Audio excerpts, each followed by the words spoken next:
This is Dustin Hausner. I'm the Jewish Outreach and Program Director at the Wayne YMCA. All Jewish programs is funded through the Jewish Federation of Northern New Jersey. Today we have a very interesting and very special guest.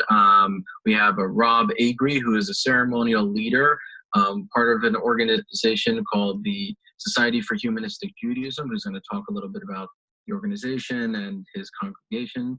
So Rob, it's wonderful to have you here today. Thank you for having me, Dustin. So I hope I said everything correctly. If not, yes. Please feel free to correct me. You got me. So for many people, they may not be familiar with the Society for Humanistic Judaism. Sure. It's certainly a very new term for a lot of people. So would you mind explaining a little bit what exactly that means?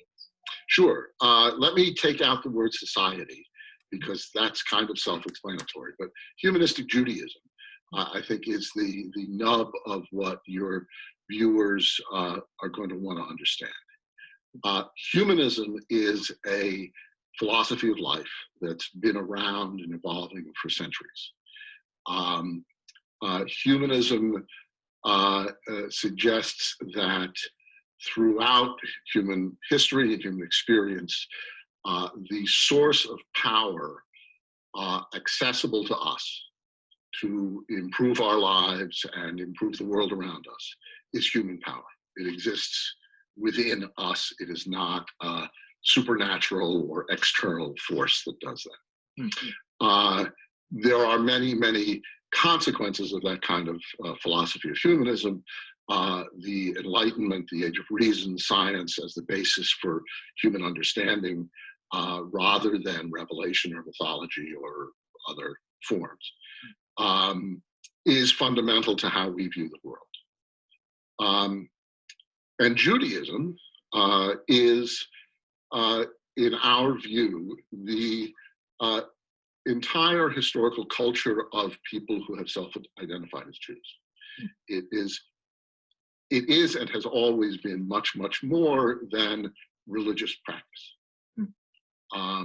So as humanistic Jews, we apply that humanistic philosophy of life about how the world works, about our role in it, about our commitments to each other and families and other social constructs, through a lens of historical Judaism, understanding that the Judaism that we feel an affinity to goes back thousands of years to shepherds who slaughtered animals, who worshiped many gods, through all of the various changes that Jewish people have undergone.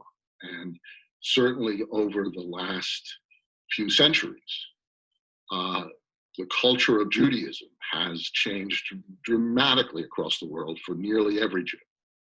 And humanistic Judaism is a natural continuation of that growth.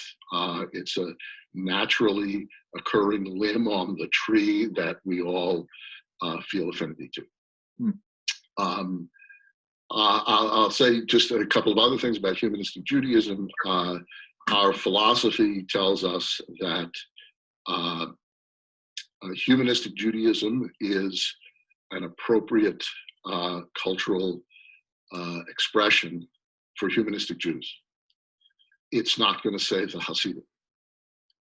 If there are Hasidic people practicing Hasids who find that they are humanistic Jews, they're more than welcome to join us. We're open to any person who feels an affinity for our philosophy, for our ritual life, and a connection to Jewish people. Whether that is a non-Jewish spouse in an intermarriage, whether that's an adopted child, there are no hurdles, there are no barriers to membership. If you're a humanistic Jew, you're a humanistic Jew. And the movement includes people who are none of the above, who are not Jews by marriage or by adoption or by conversion. They are non-Jewish people, but they are actively involved in humanistic Jewish life. So the term humanistic Judaism, the formation of the first expressly humanistic congregation occurred in the very early 1960s. It was founded by a rabbi by the name of Sherwin Wine. And I may mention him many times during the interview, but there's a lot of information about Rabbi Wine on YouTube. There are many videos. I think there's a sherwinwine.com website. Rabbi Wine, who I was very, very happy to know and work with for many years, was born, I think, in the 1920s in a very Jewish part of Detroit. I think his grandfather was a rabbi, etc. He was a very bright, precocious student. He went to the University of Michigan and was good. I don't know, he was going to get a PhD in philosophy or something, but he entered the rabbinate. He went to a conservative yeshiva. He served as a rabbi in Korea with the U.S. forces. He came home and became assistant rabbi, I think in Toronto or somewhere in the suburbs of Detroit, in the 50s in a Reform congregation. And in the early 60s, with a group of a few dozen families from that congregation, they set out, and I think over a period of a few years, decided what they were, what to call themselves, what their rituals should look like. And the fundamental principle that they enunciated was that we should say what we mean and mean what we say. And if that meant that ancient words didn't express the real understandings and the real aspirations of the congregation, then other words should be used, because they did understand that 3,000 or 4,000 or 2,000 years ago, our ancestors didn't use the words that we think of as traditional Jewish words. And one of the other fundamental changes to the liturgy they made is they said we are all most fluent in the English language, and our services have to be in the English language. So the nature of the services that they held would seem very unusual to anybody who's used to Hebrew in services. But the meanings, I think, are very clearly expressed and accessible, and many, many people, Jews and non-Jews alike, who attend our services feel that the liturgical words really express deep feelings that they share. So Rabbi Wine started this congregation in the suburbs of Detroit in the early 60s. It's called the Birmingham Temple. Today it looks like a typical suburban temple with a building and a school building and offices and things like that. And through the 1960s, as the Birmingham Temple seeded new little congregations around the US, often started as just lay-led cooperatives. Rabbi Wine, who founded a whole alphabet soup of organizations, founded the Society for Humanistic Judaism. The Society is the umbrella organization that supports a network of dozens of congregations throughout North America and in Israel.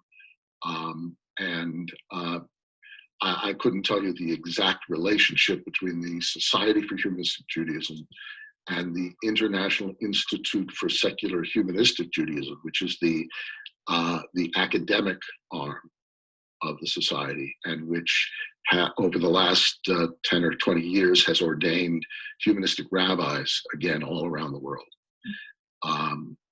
So that's sort of Society for Humanistic Judaism and Humanistic Judaism 101.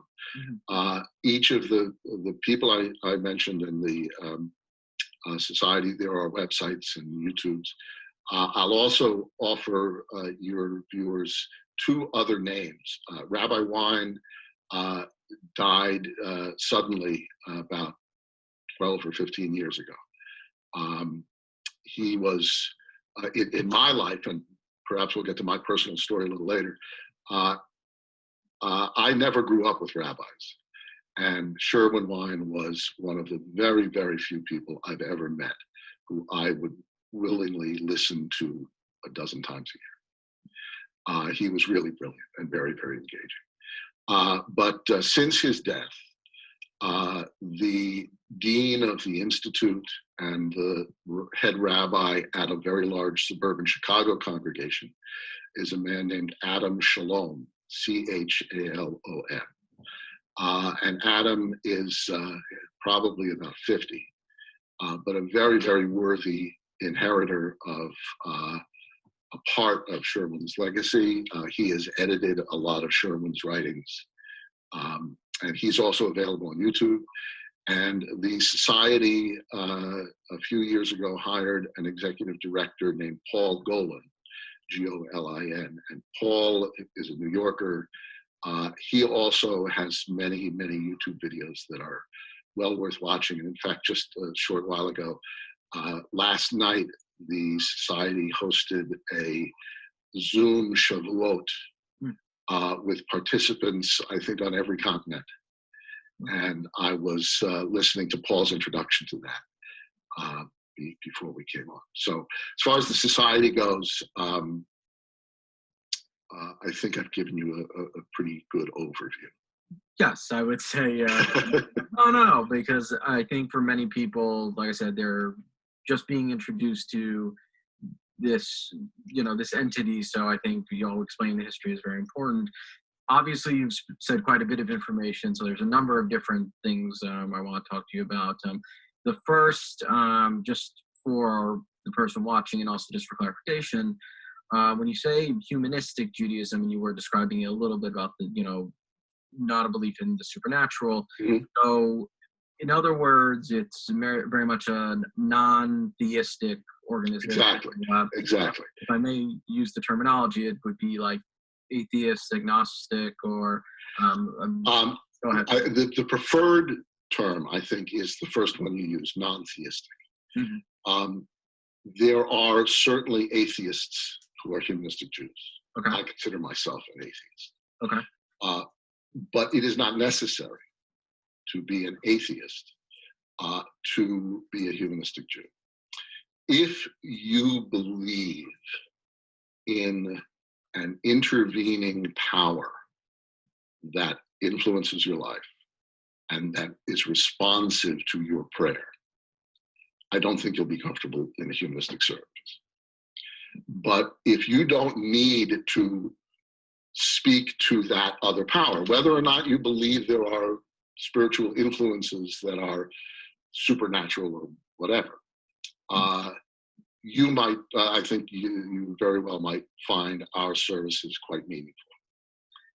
So it's not necessary to disbelieve in other powers, but we don't address other powers.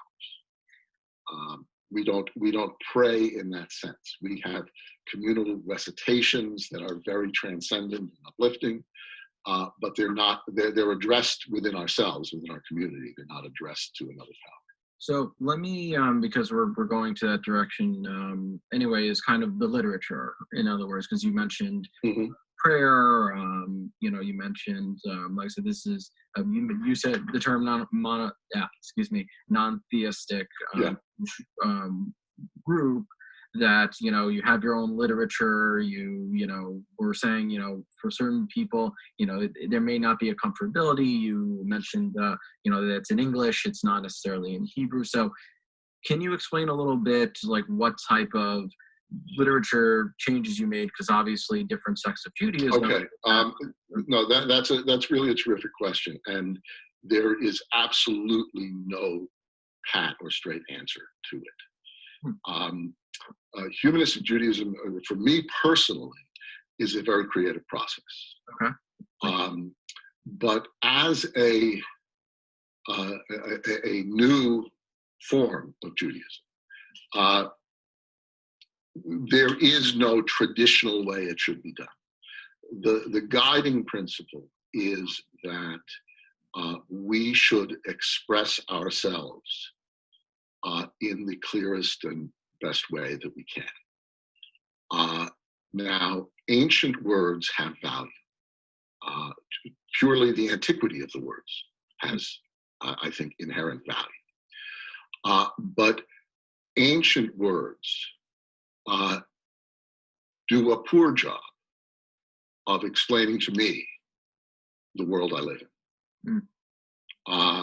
And therefore, while they have value, they don't have value as a shared recitation, uplifting experience that I have with my fellow congregants. I much prefer to say things that really uplift us. That being said, for millennia, Jews and non-Jews have written volumes and volumes and volumes of beautiful, beautiful things about humanity, about the world they live in, about the relationships between those things. And there's absolutely no reason not to call on those things. In a nutshell, if it's Shakespeare or Simon Garfunkel, if it moves you, if it says the right thing, then there's no reason not to use it. So in our services, we try to include as many, whether literal or symbolic, touchstones to tradition as we find fitting. So we light candles. That is an ancient magic that predates any kind of Jewish life. And we talk about the magic of fire, the fragility of fire. We talk about light as something that we each carry. So there's a lot of ritual around lighting candles. Obviously, bread and wine are good. Eating together is good. We include those things. We give thanks to those we feel are the real makers of the bread and the wine. Whether natural forces or human forces, the essential workers who bring us the bread and wine. We have, and it is typical of a very new movement like ours, that there are probably as many ways of doing these things as there are congregations. So let me just jump in a little bit. Let me add one last note to that, and that is that Sherwin Wine wrote a lot of services. They are published. I have a book of his that allows me to choose a topic and find things that he's written that can be used. It's got songs in it and everything else. So there exists a compendium of things that we all cut and paste from. But as I said, especially for me personally, it's been a very creative process. And so this year's service may not look exactly like next year's service. And as I live my life, when I find a poem that I think really, boy, this belongs in Yom Kippur, then next year there's a new poem in Yom Kippur, and I ask them to read it. So go ahead. Yeah, so let me ask you, because I think this is very fascinating. Again, many different sects of Judaism have English translation, and Sure. them have adapted different words and terminologies depending on which part of the movement you're part of. But I'm curious, because you say it's a creative process, that you could add Simon and Garfunkel. I can easily see songs like Imagine from John Lennon, sure. And like I can understand that, like the adding things like that. But I'm curious, what I think is it sounds like, and this would be quite unique, is it seems like there's no centralized literature necessary. Like, in other words, if you go to a Reform synagogue, there might be changes in some of the music playing, but you'll have the same basic outline of what you're reading. In conservative, you would have the same thing, Orthodox, and so forth. It sounds like with you, it's a lot less centralized, even though you were mentioning Sherman Wine has different literature and things. So I'm curious if each congregation kind of makes up their own whatever works for them, or is there kind of a definitive thing that connects you all in that sense? Okay. I haven't had direct experience with enough congregations to be able to answer that broadly. Okay. I think I think most people would find tremendous similarity from congregation to congregation. That doesn't mean they would be identical. more that they be congruent, Mm-hmm. but not that they be just mirror images of each other. That's my guess. Okay. And it is, again, fundamental to my understanding of humanistic Judaism, that its single and certainly highest and best purpose is to connect me with the powerful affinity I feel with Judaism, right? The congregation we have in New Jersey is, in many ways, been very influenced by me and my wife, because we were among the founders and we've been very involved in it for a long time. But that's not the only way to do it. And a congregation in Manhattan may be very different than one in the Triangle in North Carolina, and may seek, slightly other ways of expressing themselves. I don't think you would find prayers to God. I don't think you'd find the words Baruch atah Adonai Eloheinu in any of those congregations. What they say around candle lighting would probably be congruent, but not necessarily identical. No.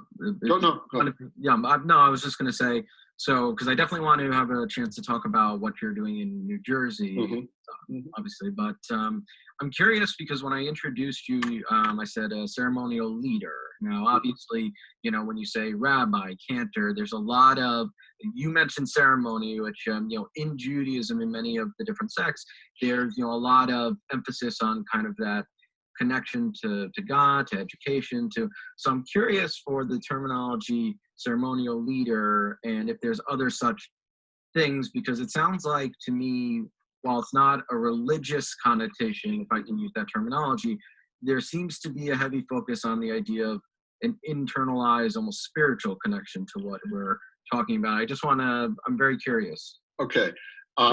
My title of ceremonial leader is purely parochial. It exists in our congregation, and it's not a formal designation from the society. Okay. The society, through the International Institute for Secular Humanistic Judaism, they ordain rabbis, okay, and they train madriks, who are lay leaders, but who possess a fair amount of formal, both Jewish and social training.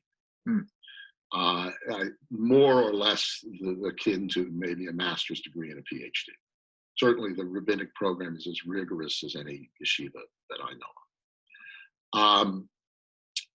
That said, there are many Jewish congregations that get organized, and this is going to segue into the New Jersey experience.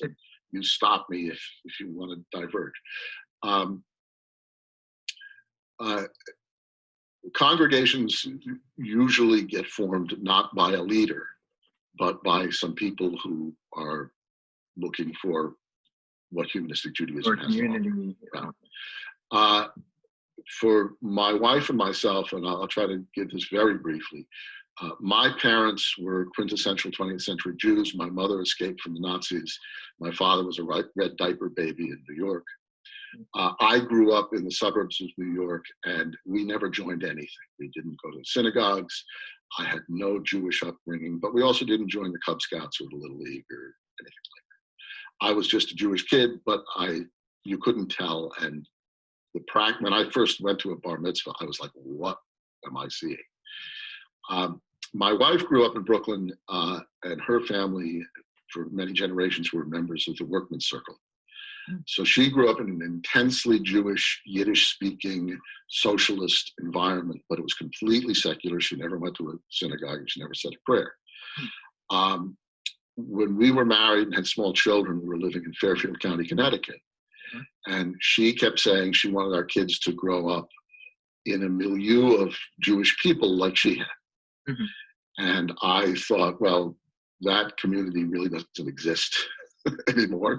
And I didn't want to sort of impose on our children anything that would make me feel hypocritical. Because I felt as Jewish as the next person, I just had never done anything So we lived in Connecticut, and when the synagogues had open houses, we went.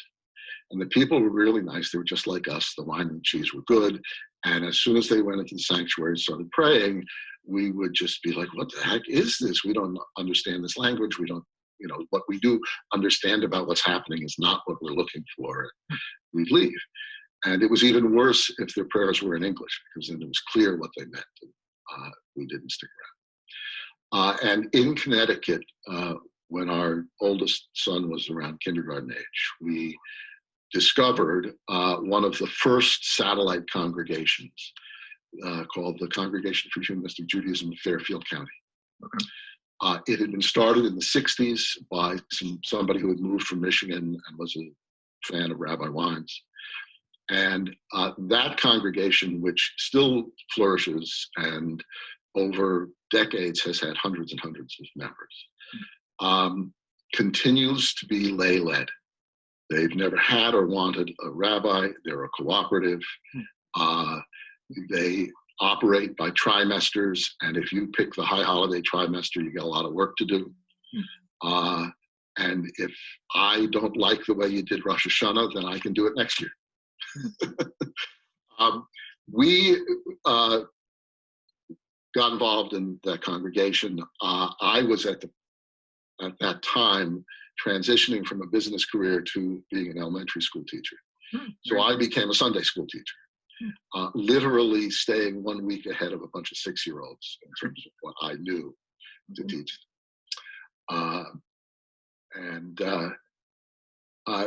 But we became very involved in that. And the first or second time I sat in a high school auditorium with a couple of hundred people on Rosh Hashanah or Yom Kippur or sometime, and reading words that really, really rang true in unison with a room full of people, I guarantee you, a religious experience.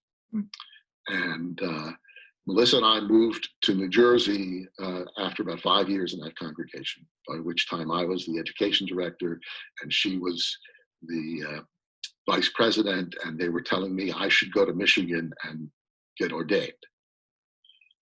We moved to New Jersey, and within a year wound up with another couple starting a congregation in our living room. That was more than 20 years ago. And the first year, the high holidays came around, and somebody said, what are we going to do for a service? And I said, oh, in the attic, I have something from Connecticut. And I brought it down, dusted it off, and we had a service. And the next year, somebody said, oh, Rob's got services. And by the third year, I had started cutting and pasting and saying, these are the things I like and the things I don't like. You were that person everyone ran to. Right. And it was very, very much a time of personal growth for me, especially as the congregation grew. And I found my relationship becoming not just that of being a friend. And about a dozen years ago, we were having a Shabbat or something at a member's home. And we knew that this member, or husband in this family, had a terminal illness. And during the time we were together, he asked me to walk around the neighborhood with him. And he told me what he wanted me to do for his funeral. And as I was driving home with my wife, I said, who the heck do they think I am? And about a year later, I told that story to one of my friends who's a sort of a traveling rabbi from the society in Michigan, who had been visiting in New Jersey. And I told her that story, and she said, Rob, when they ask you to bury them, they're telling you you're their rabbi. That's our tradition. So I'm not a scholar. I am functionally illiterate in Hebrew. But over the years, I can say a passable Kaddish, I've been told. But if there's anybody in the room who speaks real Hebrew, I defer. But in my capacity as a ceremonial leader, I've not only done the congregation services and things like that, with as much input as I can pry out of members. But I have also done baby namings and in our congregation, we've had, I think, about 60 bar and bat mitzvahs in 20 years. I've done baby namings. I got an online ordination, and I've done weddings.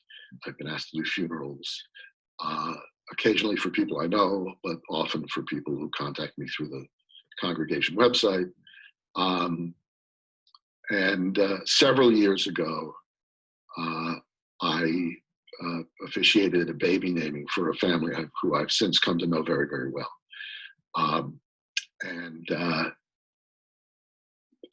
We met a few times before the event, and I impressed upon them the fact that I'm not a rabbi. And when I went to the baby naming at the grandparents' house, everybody said, "Oh, Rabbi, welcome, Rabbi, welcome, Rabbi, welcome. Come in, Rabbi. So nice to meet you, Rabbi. Did you have trouble finding the house, Rabbi?"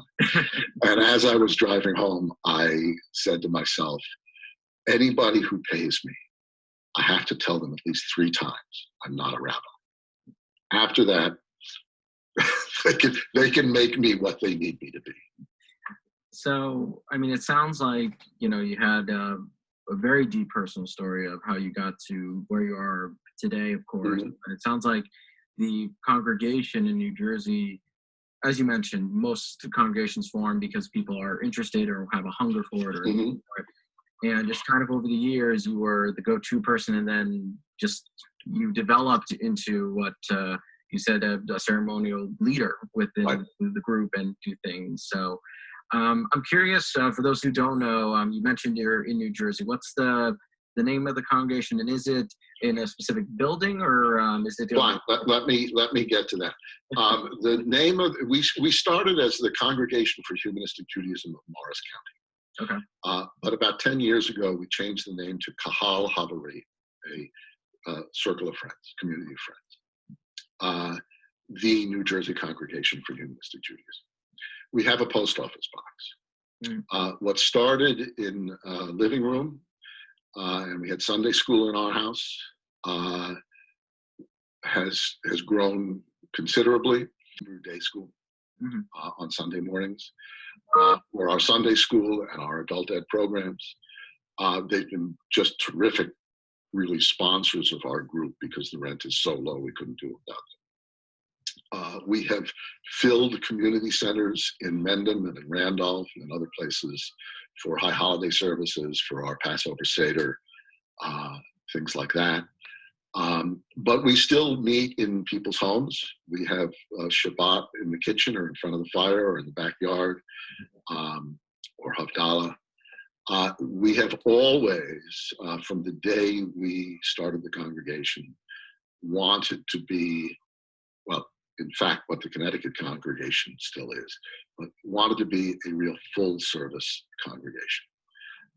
The third family to join were my wife's parents. So we were transgenerational all along. And we've sought to provide programming for elder members. And of course, a lot of the founding families are now elder members, as Melissa and I are. But we celebrate the principal holidays of the American Jewish calendar. We have a Erev Rosh Hashanah and a Rosh Hashanah Day program with Tashlik and other things. We also have a children's Rosh Hashanah service on the day of Rosh Hashanah. We do Kol Nidre on Erev Yom Kippur, and then we have a Yom Kippur memorial service, which is always just the most moving part of the year. We pass a wireless microphone around the room, and people say the names of their loved ones who they're remembering. It's always very, very moving. And then, of course, one of the very best things the congregation can do together is eat. So we have a potluck breakfast. Over the years, we've put together a little congregation cookbook. And we have a Hanukkah party that's usually mostly for kids and for the Sunday school, but it's open to all. We have a Purim party, same. We have a big Passover Seder. And our year winds up by middle of May or so. And during the year, we will have any member who wants to can offer to host either a Friday Shabbat or a Saturday Havdalah and set whatever ground rules. They can say, I have a small apartment, 8 people, tea and dessert, that's fine. Somebody else can say, I've got a big backyard, we're going to have a potluck dinner, bring the kids and we'll have 45 people. I'm curious when, in regards to the holidays particularly, I mean, it all sounds lovely that, you do these events and it sounds like it's very community oriented. In regards to their obvious history, and some of the holidays obviously have a deep and clear connection to an idea of, a God and, there's a myth and things like that, or obviously depending on what sect you belong to, either, factual stories or, liturgy or whatever you believe.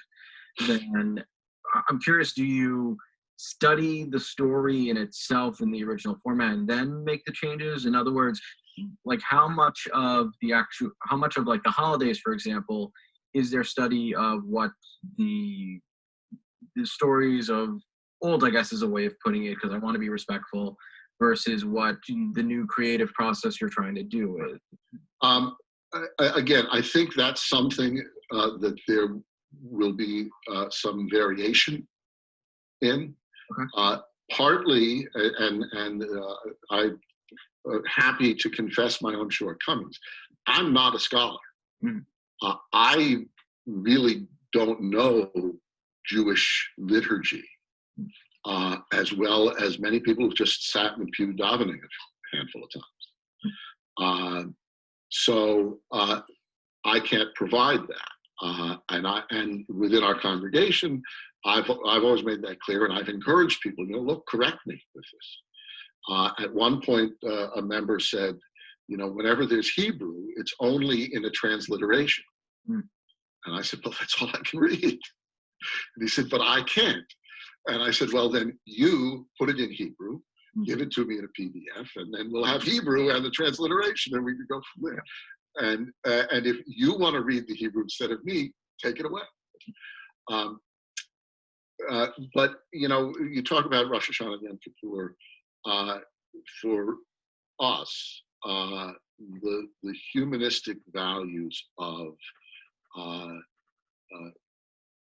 renewal and resolution and atonement, and many humanistic Jews half-mockingly call it at-one-ment instead of atonement. But, on Yom Kippur, we take very seriously the obligation to make amends, but we're not making amends to a higher power. And we don't see a higher power writing our names in a book. It's an opportunity for personal and familial and congregational renewal and bonding and the chance for self-improvement every year, while it's a process that can happen in the middle of September or the middle of March. Rosh Hashanah is a good opportunity to symbolically represent that. For years, I've just sort of taken it upon myself to say something about the binding of Isaac. And I've certainly come to the conclusion that that's an awfully weird story to find something new in every year. And it may not be the only important one to find something new in every year, but I've sort of challenged myself to at least use it as a springboard to say something. And that's really the one time in the year when I might, give a 3 or 4 minute speech to the congregation.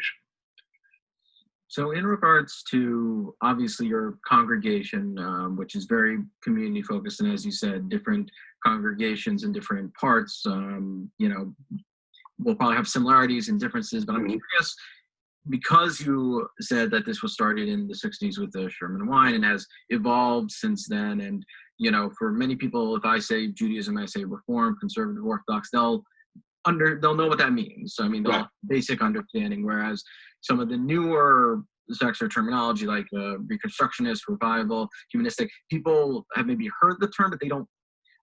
And I think some Jews either have an open mind to, oh, what is this, or have a very anti-hostility towards it. I'm curious, in your experience with your congregation, have you felt there's been quite an acceptance in your community of your congregation? Has it been fairly isolated, or what has that been, if there is any sort of relationship?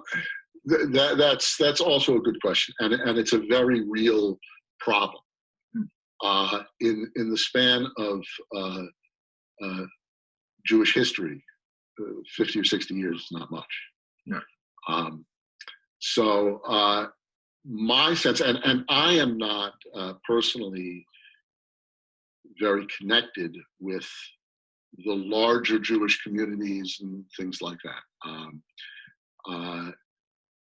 Adam Shalom, who is the dean of the Institute, the rabbi in Chicago, does participate in many Judaism-wide events as a representative of Humanistic Judaism. I think there is a part of the Jewish world where Orthodox and conservative and reform and reconstructionist and revival and humanistic are all sort of acknowledged as existing. Okay. But it is a public relations challenge to get accepted that way. I've been asked if we're Jews for Jesus. And I think one of the other really fundamental problems, and this is partly my own personal story, but I've encountered this in many cases.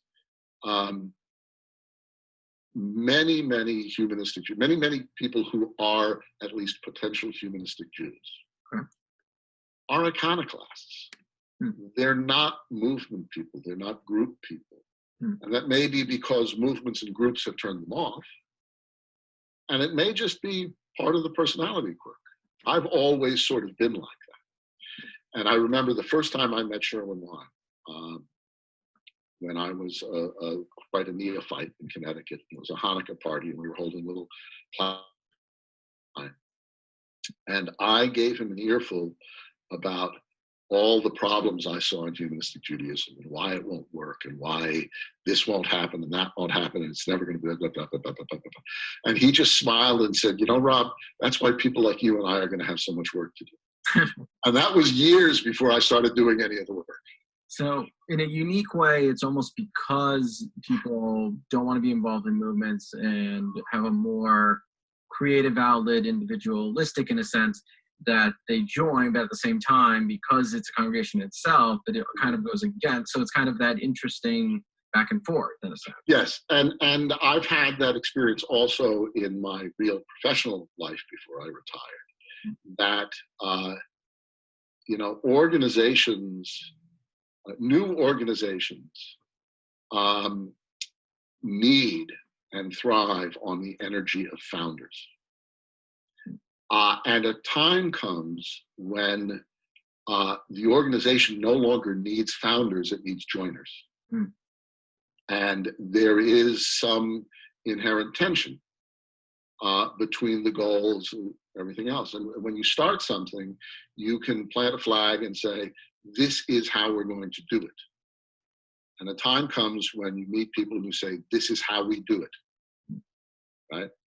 And that's part of the challenge. But simple recognition is part of the challenge. One of the things I've been very happy and privileged to be part of, you may be aware of the Diller Teen Program. It sounds familiar. Please let it's a I don't know how it's funded. I understand there are communities all over North America that bring groups of Jewish teenagers, high school students together, and they have a year-long exchange program with a complementary group in a town in Israel, in different towns in Israel. The Israeli teens spend 3 weeks in the States. The American teens spend 3 weeks in Israel. And, it's a big deal. Several years ago, a member of our congregation in Morris County participated. And during the time that the Israeli teens were all here, of course, they had lots and lots of programming, and one of them was a discussion with rabbis from the various congregations that the students represent. Okay. And so the student from our congregation asked me if I would do it. And so I got invited to sit on this panel with 5 other Morris County rabbis. Right. And it was a very interesting experience. I certainly felt like an outlier, and I felt like most of the people in the room, both the Israelis and the Americans, found that I was an outlier. Mm-hmm. But over the course of a couple of hours that we spend together, and we have small breakout groups, and we go around and around, every time I would find at the end of the evening at least 1 or 2 Israeli and 1 or 2 American kids who would come over to me and say, "Oh my goodness, I never heard it like that. Hmm. That's what I am." Hmm. And so that's worth it, certainly. I'll tell you another quick anecdote. My wife and I had very, very good friends who were a generation older than us, and for a couple of decades, just treated us to wonderful, wonderful things. We teasingly say they're our sugar daddies. But they were very, very involved in Jewish life. One of their children lives in Israel, is raising his family there. Very involved in their synagogue. And for years, when we socialized with them, we talked to them about Humanistic Judaism. And this is when we had younger kids, and we were beginning to get involved in it and starting a congregation and things like that. And they were always very interested. We were very close to them. They came to my son Isaac, my oldest son Isaac's bar mitzvah, and they sat right in the front row. And when it was over, maybe they were in the front row, but when it was over, they were the first ones to come up to the bima. Mm-hmm. And they embraced me and Melissa. They had tears streaming down their faces. And they said, "We never understood what this was all about till now. It's the most beautiful bar mitzvah we've ever seen." So we get our recognition where we get it. No, well, it sounds like you've had a lot of wonderful experiences in this position, and obviously through this role that you've seen and within your community. So let me ask, because it is running a little bit, in regards to anyone who's watching who's maybe interested in your congregation or is interested to learn more, is there particular places that they can look, like a website or anything like that? Yes, we have a website. It's kahalchaverim.org. KahalChaverim.org. And certainly shj.org is the society website, and there's they're not in New Jersey, but there's voluminous information there and publications and other things. And our website does have a place where people who are interested can write to us, and they'll hear back from me or president of the congregation if they're interested in membership, if they're interested in understanding Humanistic Judaism, if they're interested in private engagement for anything from a baby naming to a funeral. They can reach out to us on the website. What would you want, because for many people this is their first experience hearing about Humanistic Judaism, and obviously some people watch this and think this is very intriguing, other people might be downright outraged. I mean, just depending on their background and belief system and what they are part of. So I'm curious, what would you want for whoever's watching, their takeaway to be about your congregation, Humanistic Judaism? What would you want them to leave this video either knowing or thinking about? Well, certainly if viewing this video outrages you, I'm okay with that. Please just chill out. If viewing this video piques your curiosity in one way or another, reach out. Know that very, very few of the humanistic Jews in the world today were born that way, or knew they were that way when they were born. We've all found it in different ways. It's a real thing. It may be something you find really uplifting and really meaningful in your life. And if you don't, that's certainly okay with us. You becoming a humanistic Jew isn't going to change the world. It might change you. Well, Rob, I want to sincerely thank you for taking the time to speak with me today. I think this was incredibly informational. I think that I learned quite a great deal myself, and I hope you, the viewer, have as well. So I want to wish everyone to obviously stay safe, to stay healthy. Rob, thank you again so much for speaking with me today. Thanks very much, Dustin. It was a pleasure. Have a wonderful day, everyone. Bye.